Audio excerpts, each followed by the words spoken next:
Will ChatGPT replace developers and DevOps engineers in 2023? A new AI-powered writing tool, ChatGPT, has gained over 1 million users in just 5 days. It can write human-like code and generate text in real time. But can it replace human developers and DevOps engineers? They started with basic coding tasks like the Hello World Python function and moved on to more complex challenges like creating a battleship game code in Python. ChatGPT has helped developers automate repetitive tasks, saving up to a year of work.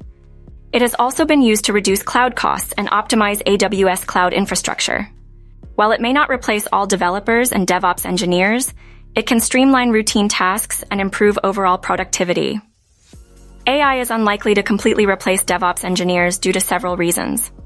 DevOps involves complex decision-making, adaptability, creativity, interpersonal skills, and ethical considerations.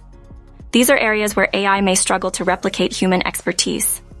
In summary, while AI can enhance DevOps processes, it is more likely to work alongside DevOps engineers rather than replace them entirely. DevOps engineers will continue to play a crucial role in guiding, supervising, and making important decisions in software development and deployment.